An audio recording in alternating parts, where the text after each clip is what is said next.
Kwa jina naitwa Dr. Godfrey Sharau, ni daktari bingwa wa upasuaji moyo wa watoto na mkuu wa kitengo cha upasuaji moyo wa watoto katika taasisi yetu ya Jakaya Kikwete pale mjini Dar es Salaam. Ningependa kuongelea tu mambo mawili matatu kuhusu matatizo ya moyo kwa watoto ambayo tunagawanya katika magrupu mawili. Kuna yale ambayo ni matatizo ya moyo kwa wale wanaozaliwa na matatizo hayo ya moyo, lakini kuna wale ambao wanazaliwa wakiwa vizuri ila wanapata changamoto, wanapata either maambukizi au matatizo yote katika wakati wanavyoendelea kukua na ikasababisha pia wakapata matatizo ya moyo. Sasa matatizo ambayo ni makubwa kwa wingi wa watoto ni yale ya kuzaliwa. Wakizaliwa watoto 100, kila mmoja atazaliwa, ambao katika wale waliozaliwa hai, mmoja hapo atazaliwa na tatizo la moyo. Na katika huyo mmoja huenda atahitaji matibabu ya moyo hata kuweza kuishia katika upasuaji wa moyo. Sasa hao wenye matatizo ya kuzaliwa tunagawanya pia katika aina mbili. Kuna aina ambayo unakuta kwamba damu inashindwa kwenda kwenye mapafu kupata oksijeni, na kuna wale wengine unakuta kwamba damu inayoenda kwenye mapafu kupata oksijeni imezidi kuliko kiwango, na kwa sababishia inayoenda mwilini kupeleka sasa zile energy kwenye mwili inakuwa haitoshelezi, na tunasema wanakuwa wanapata heart failure. Katika wale ambao wanazaliwa wakiwa wazuri lakini wanakuja kupata baadaye matatizo mingi, inakuwa ni kutokana na mashambulio ya bakteria. Kuna yale ambayo bakteria wakishashambulia mwili katika sehemu tofauti, mwili unatengeneza kinga. Ile kinga inakuwa ni sumu kwa yeye pia mwenyewe na kwenda kuharibu baadhi ya viungo ikiwemo pia valve za moyo.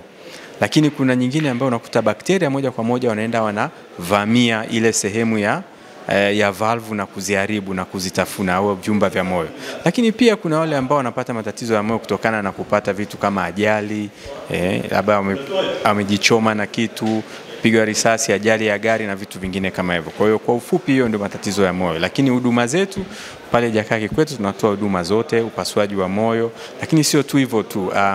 Pia tunashirikiana na taasisi nyingine ambazo zinataka kutengeneza huduma kama hii, tunazipa support, tunafanya training, research pale, lakini pia tuna visit, na tumefanya trip tofauti katika nchi za majirani ambao wanahitaji kujifunza huduma kama hii.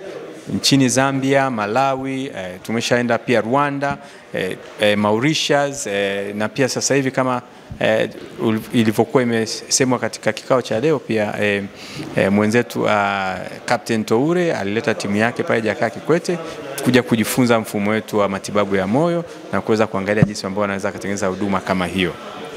Na karibisha nchi nyingine zote za Afrika, taasisi zote pia Tanzania ambao wanataka kutengeneza huduma kama hizi, wawasiliane na sisi kuangalia jinsi tunaweza kufanya kazi pamoja na wao waweze kutengeneza huduma kama hizi, kwa sababu kwa kweli Tanzania wanahitaji. Kwa dalili za matatizo ya moyo kwa watoto nyingi, kwa hata zile za kuzaliwa, mara nyingi unakuta ni mtoto anashindwa kunyonya vizuri, kwa sababu kama damu haiendi mwilini vya kutosha, inazunguka tu pale kwenye moyo, unajikuta kwamba kwanza anahema kwa haraka kwa sababu labda damu imejaa sana kwenye mapafu kuhusu ambavyo inahitajika.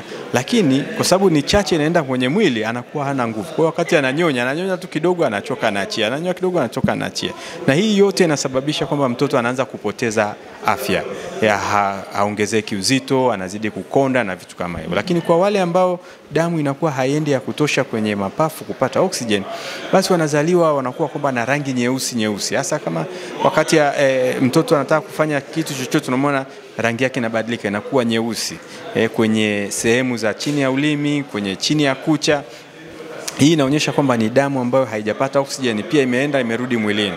Sasa kwa kiafya watoto wao mara nyingi wanakuwa wanaonekana wana afya tu, wananenepa kwa sababu wana damu nyingi inaenda kwenye mwili, licha ya kuwa tu inakuwa haina oksijeni ya kutosha. Lakini kuna nyingine ambayo wanakuwa wanategemea na mshipa ambao ulitakiwa uzibe, wanakuwa wanategemea na. Kwa hiyo unakuta baada ya wiki 2 mtoto anaanza kuzidiwa ghafla sana, na wanakuwa wanahitaji huduma ya dharura, la sivyo ndani ya siku chache anaweza kupoteza maisha. Kwa hiyo ni kitu cha muhimu sana kwa madaktari wote wanaona watoto au wanakaa katika vituo vyenye emergency department. Ukimwona mtoto mdogo anakuja amezidiwa ghafla ndani ya ile wiki 2 za kuzaliwa, ni tatizo la moyo ambao ulikuwa unategemeana na huu mshipa, unless proven otherwise. Yani hiyo ndio inatakiwa kitu chako cha kwanza kufikiria. Kwa huduma ambazo tunatoa pale Jakaya, tunafuata mfumo wa serikali. Kuna wale wenye bima ambao unakuta bima zinakuwa zina cover huduma hii. Kuna wale ambao hawana bima lakini wanahitaji huduma. Kwa hiyo tunafuata mchakato wa kutumia social worker na zile taratibu za serikali kweli kuprove kweli huyu hana uwezo wa kuweza kulipia hizi huduma, basi anafuata mchakato wa kutolewa msamaha na anapata matibabu. Licha inachukua muda kidogo kwa sababu lazima tu prove kweli ametoka kwenye familia ambayo haina uwezo bila ya kuweza kumsaidia. Ni taratibu za kiserikali ambazo zinakuwa zinafuatwa. Na kuna wale ambao wanakuwa wana uwezo wa kujilipia wenyewe cash from hands. Kuna wengine wanakuja kama foreigner pia nao tunawapokea. Asante sana.